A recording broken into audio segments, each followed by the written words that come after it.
Oh, because I got mines. I got mines. Hold on. Hold on. Sup, though I got mines. What you have with yours? Cause you talking about. June of 2019, an ad was posted on Craigslist for a room available for rent in a single-family home in Willow Grove, Pennsylvania. Sus. The ad wasn't for a whole house rental. Rather, the man who posted the ad was looking to be roommates with somebody, meaning they would share the living space, including the kitchen. This is what the ad said. 35-year-old male here, looking to rent out one of the empty bedrooms in my 4-bedroom, 1-family house. It's just me living here currently, and I'm looking for a roommate. The other 2 bedrooms are currently being used as storage, but depending on how much space you need, I could consider allowing you to use one of the extra spare bedrooms as storage as well. The ad then goes on to list all the features inside the house and included maintenance. Here's the thing about that. Right, here's the thing about that. You don't know shit about this mother clucker. At all. You go into this person's house, even just to check it out. You doing some cluck shit for real. It even goes on to note in all capitals that no pets or smokers were allowed, which could lead someone to believe the person behind this listing is a clean, halfway trustworthy person. No. A few days after this ad was posted, a regular 25-year-old named James came across the listing. Desperate for a place of his own and to move out of his parents' house, and for $900 a month, he thought it could be a good deal, depending on the homeowner, of course. James contacted the owner through the number provided on the ad, and they had a 5-minute phone call setting up a time and day for James to view the house. On a Tuesday after work, James stopped by the house, which was exactly how it looked in the ad. The owner was waiting on the front stoop. He introduced himself as Todd. He was at least 40 years old. Wow.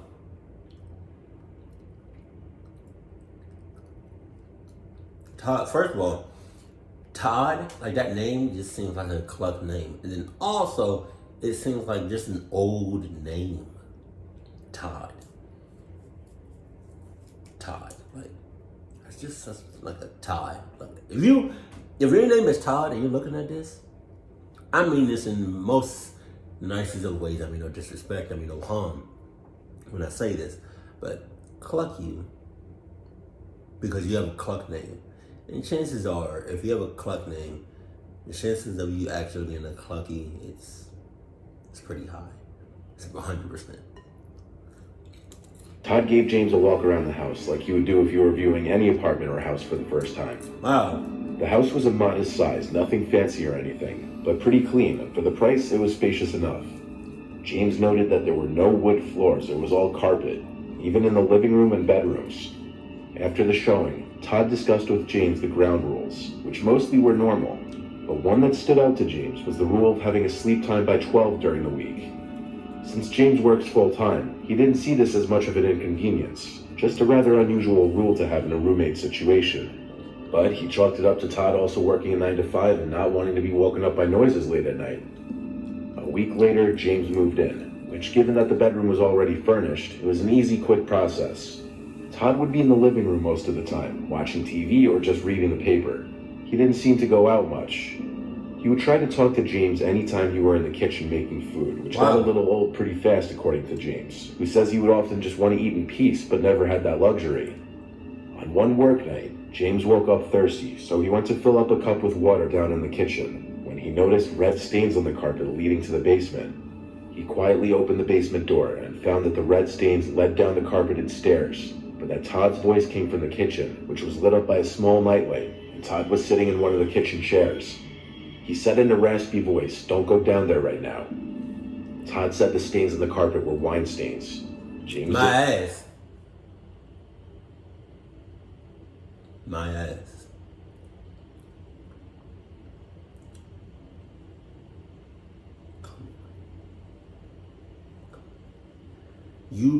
James, you cannot possibly believe that, even for a half of a milli of a second. You cannot believe that. What you talking about? Ugh. First of all, hold on. I just wanted to say, if I was James, first day I got there, he was showing me around and stuff. Before I even got the apartment, or I think before I even like officially moved in, he was just showing me around. I've been like, although it's clean, like very on some sus type clean. Like there's clean, and then there's like sus clean, like perfect clean, like you trying to hide some clean types, like, you know what I mean? I've been like, hold on, it look clean, it looks sus clean, but let me get some out of my backpack. Oh, what you getting? A black light. Is it a black light? Yeah.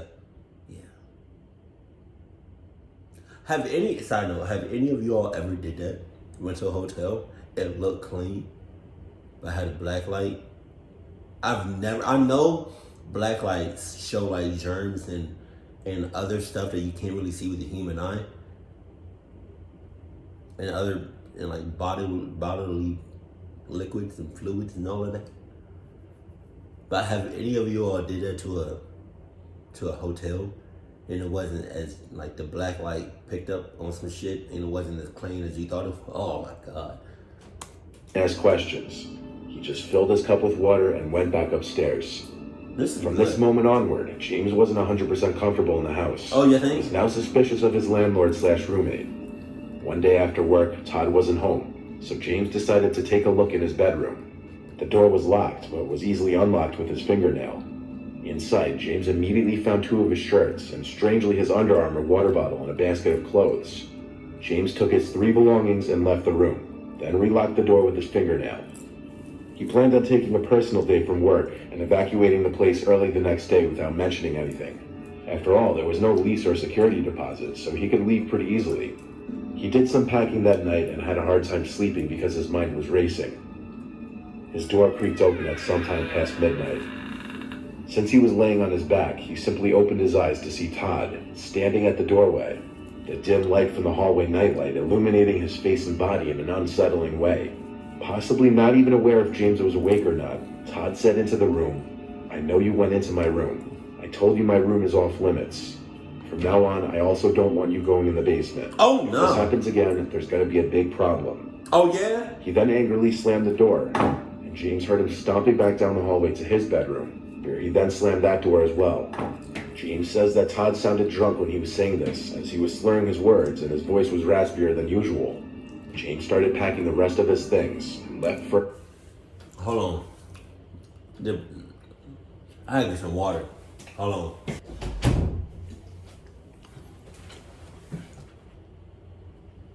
Okay, don't get me wrong. The popcorn is good. It's just, I don't know if it was because of the oil that I used or the amount of seasonings that was on it. It just had a different texture, a different taste than if I was to heat it up in a microwave. Excuse me. I think I would just stick with the microwave from now. Just thing in the morning. He blocked Todd's phone number and temporarily moved back into his parents' house. A couple days later, he received a voicemail from some random number that sounded kind of garbled, but a breathing into the phone could be heard. This was what it sounded like.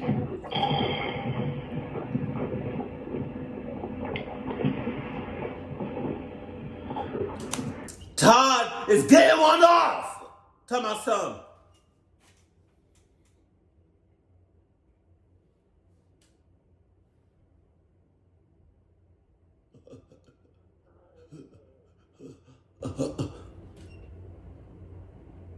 That's what it sounds like.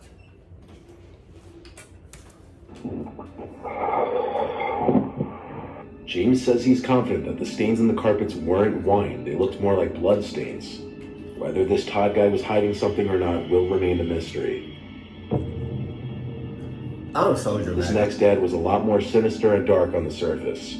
March 9th, 2001, in the early days of the internet, there existed a forum called Cannibal Cafe. What the hell? A hell? defunct forum for people with a cannibalism fetish. This is where Armin Maiwas posted his gruesome... Cannibalism. Off the top. Is that when you eat people? Because bestiality is when you're clucking an animal. So cannibalism, I think, yeah, cannibalism. I think that's what that is. When you're eating somebody else, when you're eating another human. Barbaric request that looked like this. It was titled "Wanted a Battle Boy. Are you between 18 and 25 years old, normal and healthy?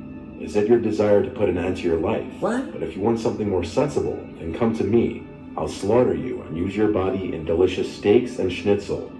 Interested? Then please apply with indication of age, height, and weight, and preferably with a photo. It was signed Frankie, a fake name that Armin was using. This may remind some of you about a similar Craigslist ad that I included in a video years ago, asking for volunteers to basically donate their bodies for cannibalistic desires. The only difference is that it's a known fact that this ad had a victim, 43-year-old Bernd Brandes. Brandes stumbled across the ad and reached out to Armin, and they later met at his house. Oh my God! Armin was caught weeks after he and Brandes had met, after putting out an advertisement for a second victim, which was reported by an Austrian student. Armin was arrested. He confessed to being a cannibal and having chopped Brandes up and eaten him. He said it was something he had wanted to do for a long time. He said to the court on the first day of his trial for murder, "I always had the fantasy, and in the end I fulfilled it." When this went public, everybody who knew Armin was shocked, as he was known as a very polite and likable man. To the family next door, he seemed to be the... He on some You type shit.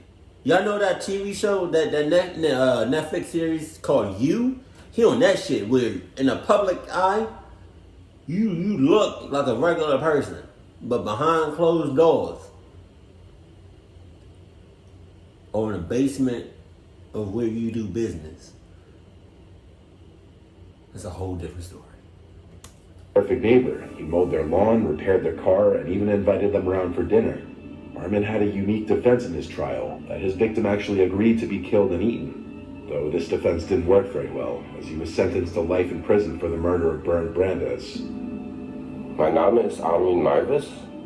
Ich habe einen Mann auf dessen Wunsch hin getötet, geschlachtet und gegessen. However, to the dismay and shock of many, Armin is allowed out of prison to go on walks. He's given sunglasses and a cap so that he isn't recognized, and he's taken to towns in different federal states for security reasons, where he walks freely with 2 officers accompanying him from behind. God damn. Not so shockingly for this third and last one, we're going back to Craigslist. This was the ad posted to the child care section in Millersburg, Ohio in July of 2021. It read as follows, titled "Infant Care Available, Millersburg Area." The body read, "Responsible child care provider available, with 7+ years of experience caring for infants/toddler age children. My ass. I'm currently not providing care in my own home. I will come to your home. I do not run a daycare. I'm looking for 2 children max that I can provide one-on-one care for. Children must be between the ages of 5 and 9 years old. I do not deal with babies or young toddlers. Flexible schedule available. Weekends and overnights can be arranged. For more information, please contact me." There was a photo of a woman attached that was presumed to be the alleged babysitter. The person who sent this to me didn't want to be named. However, she is a single mother of 2 kids, and she was looking for an affordable, trustworthy babysitter.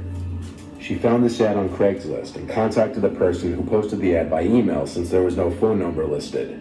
She stated in her original email that she was looking for somebody to watch her 8-year-old twins during the weeknights while she was at work. The person emailed back swiftly, stating she was interested in working for her. The mother wanted to first meet the babysitter beforehand, of course, so she asked for her phone number. She texted the number that was given to her, but after the mother gave the sitter her address, they stopped answering, and it wasn't until later that night that the mother got a text back saying, "Thanks for the address, I'll see you soon," with a winky face. Instantly, the mother tried calling and texting the person, asking what they meant, and then she quickly became defensive when they didn't answer, saying she was calling the police. She then proceeded to block the number and went to the police station. The police weren't of much help though, stating the text wasn't directly a threat, and that she did in fact provide her address for the purpose of meeting. Come on. Plus, regardless of what people say, depending on the severity of the situation, the police are rarely willing to just put in the time and resources of tracking a person. The mother left the station feeling as though she had wasted her time. It wasn't until a week later that she woke up to 4 missed calls from a random number with an unfamiliar area code, along with texts that said the following: "I didn't mean to scare you. I really want to watch your kids. Please answer my texts. I'm I'm gonna pay a visit later. Please answer. Not knowing what to do and not feeling confident in going back to the police, she texted back, I'm not interested, thank you. Please leave me alone. She went ahead and blocked this number too. The mother had the kids sleep in her room that night just to be safe. Around 10 p.m., the doorbell rang. The mother knew it was undoubtedly the person behind that ad who had been harassing her. She quickly rushed to turn off her bedroom light, but apparently by that point it was too late. There was a knocking at the window, and a muffled woman's voice on the other side yelling in to open the window. The mother started to cry, leave us alone, and her fear was rubbing off on her children, who they themselves started to get scared and cry. The woman at the window started to shout and bang on the window, cursing and yelling until she threw a stone through the glass, causing it to shatter. Damn! The woman then disappeared from the window to never be seen again. The mother immediately called the police this time, getting an official police report with evidence of the harassment. The detective came to the mother's house the next day and assured her he would be on the case, using whatever resources the police department had to trace the woman. After giving the phone numbers and link to the removed Craigslist ad, the detective left. And over a month later now, her case is still open, and she has received little updates on it. God damn. That online shit for the birds, I keep telling y'all that, man. God damn. I don't care who you are, if you meet somebody online, the chances of them telling the whole truth is pretty slim. People lie in person. What makes you think they not gonna lie damn sure online? Where you can't, man. Oh my God. Red wine my, this is wine my ass.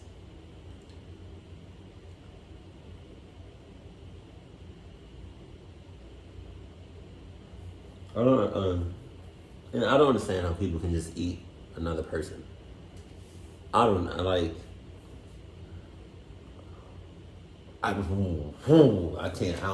I can't, I will never understand that, and I don't want to. Keep it cool, keep it classy, and I love you. Stay happy. My family.